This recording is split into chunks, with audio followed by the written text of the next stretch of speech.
Hello, all. Let's try something a little different today.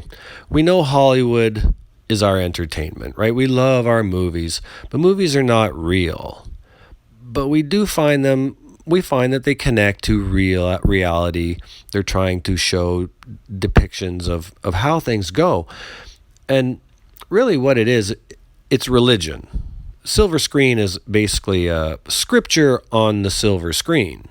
They're controlling your thoughts and your beliefs, right? It's another God spell, but it's a talkie. We called them talkies when movies finally got sound to them. And so they're talking the scripture at you and showing you these pictures that go with it that all move together, moving pictures, right, on the silver screen. They're screening you with movies, right? They're giving you your beliefs. And these actors are basically they're they're acting and to control your actions, your act ions. And people want to know what's an ion, first of all. What's an act? What's an ion? Captain Piet, Yes, my lord. make ready to land our troops beyond their energy field, then deploy the fleet so that nothing gets off the system. You are in command now, Admiral Piet. Thank you, Lord Vader. All troop carriers will assemble at the north entrance. The heavy transport ships will leave as soon as they're loaded. Only 2 fighter escorts per ship. The energy shield can only be opened for a short time, so you'll have to stay very close to your transports. 2 fighters against a Star Destroyer? The ion cannon will fire several shots to make sure that any enemy ships will be out of your flight path. Okay, so here we have an ion cannon now in one of the most popular movies of all times, the Star Wars. Is there a Star War going on, by the way, you think? Maybe? With these actors and the stars, the stars of the silver screen, right? All these words keep going back. Language is a key in this. So what's an ion? We have ions in our actions.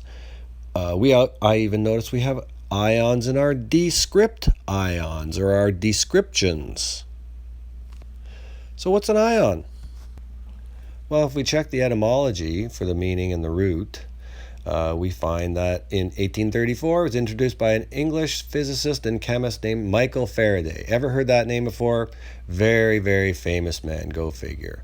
English polymath, coined the Greek neuter present participle, from here we go into our PIE roots, our pi roots, to go. Basically, it's a form of energy.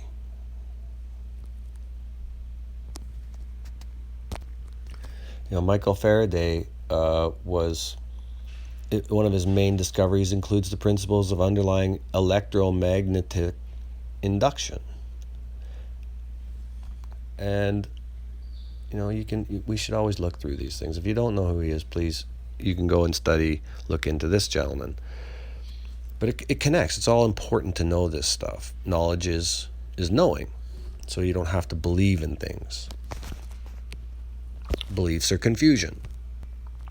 But language is key in this. So we had an ion cannon in the movie. So we're looking at electromagnetic pulses coming out of this cannon, which is correct. It's all understood. But what's a cannon? Because if you change the word, if you spell canon with one N, now you've got a different meaning. Now you've got the rule or law. So a canon is a set of rules, a decree of the church now, or church law, connecting it to the scriptures again. So, and you've got scriptions or descriptions, descript ions, back to that. It can connect to a second noun, clergyman living according to rules, or as a surname. So basically, a canon is a set of rules in language, like grammar, but it does relate to religion and all through the church and ecclesiastical dealings, which is an authority, right? The church has always been the authority. That's where government gets their authority from, is people's religious beliefs. So you believe in God, and God is the authority. You believe in the Lord is Jesus, and Jesus is the authority. So every time you go to court, you have to swear on the Bible and all this kind of stuff. So it all connects.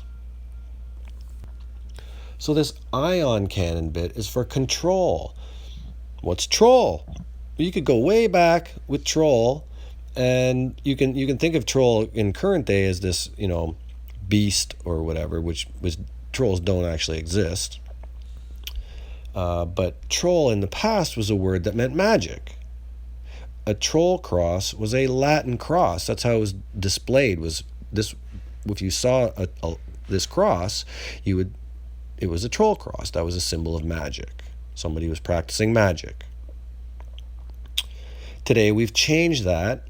It's now this is called a Latin cross, and a troll cross is different. And we assume trolls are these beasts, these mythological beasts. But troll is also a process too, right? You can go trolling for fish, and you're moving while trying to catch something.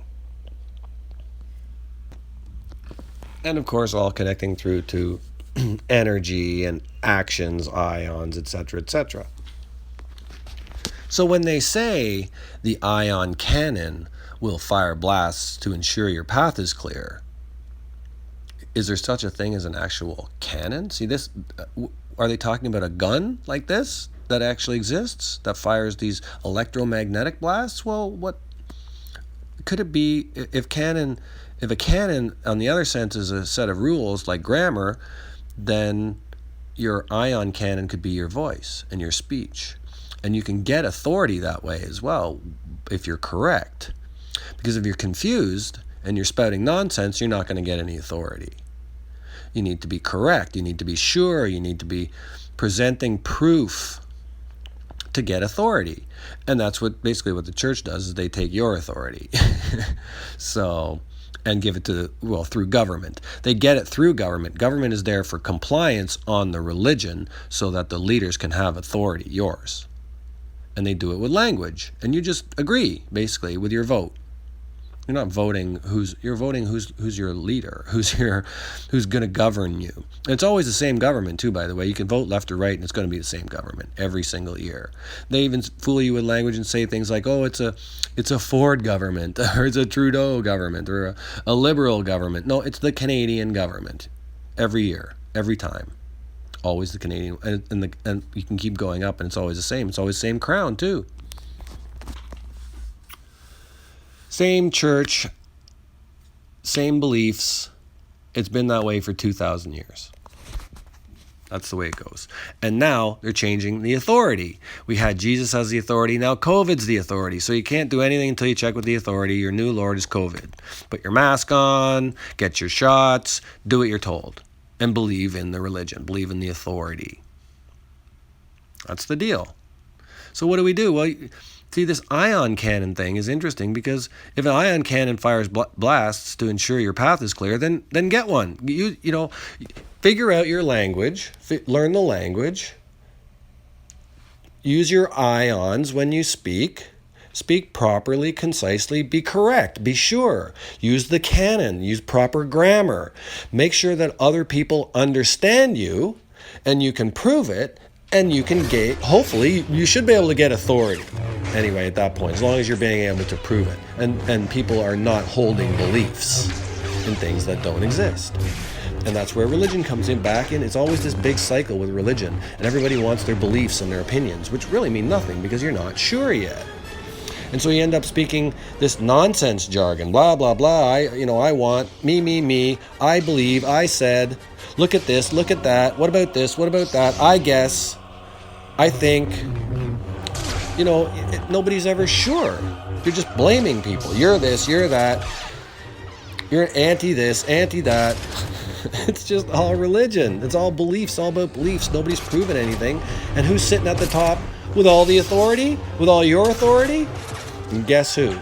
The Empire. And the Empire strikes back. So even if you rebel or get your little revolution together, what's going to happen later? You're just fighting each other over your beliefs, and who's still sitting at the top with all the authority?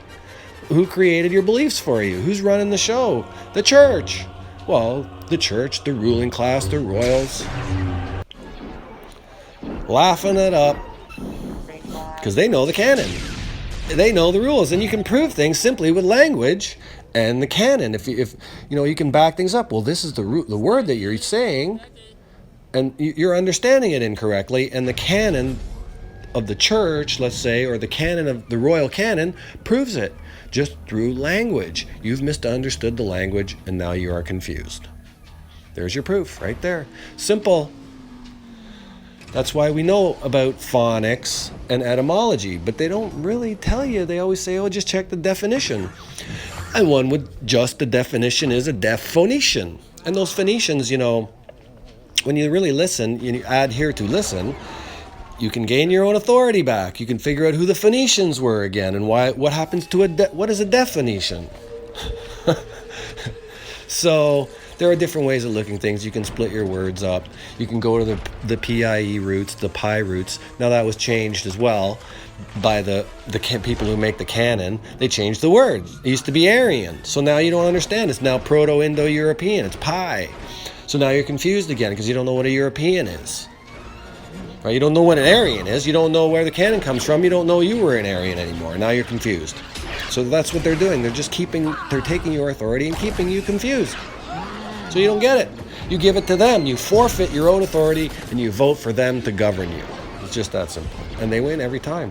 You can protest all you want, wave your flags around, but you're basically just promoting your own slavery through government at the same time. Who are you protesting to? Other people? They don't have the authority. So, and you can protest, you say you're protesting the government. Great, well, you're going to vote somebody else into that same government again. So it doesn't really matter. Protest to them all you want. They don't care. They can just ignore you.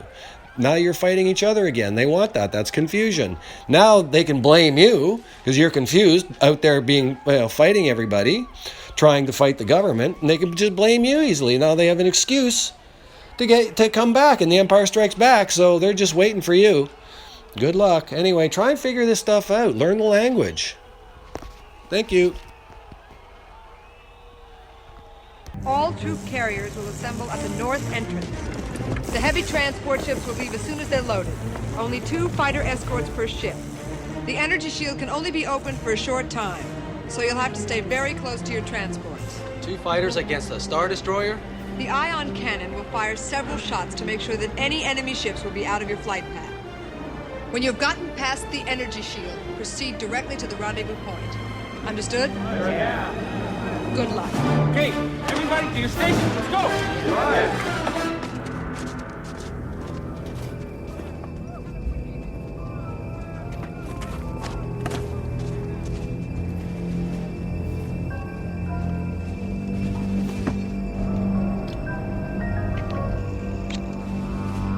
Their primary target will be the power generators. Prepare to open shield.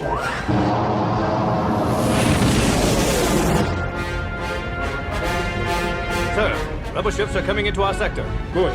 Our first catch of the day. Stand by, ion control. Fire.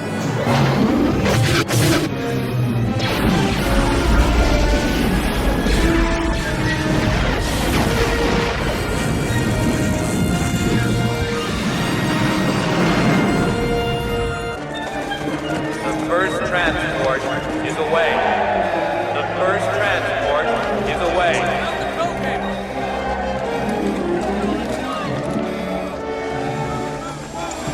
Feeling all right, sir? Just like new, Dak. How about you? Right now, I feel like I can take on the whole Empire myself. I know what you mean.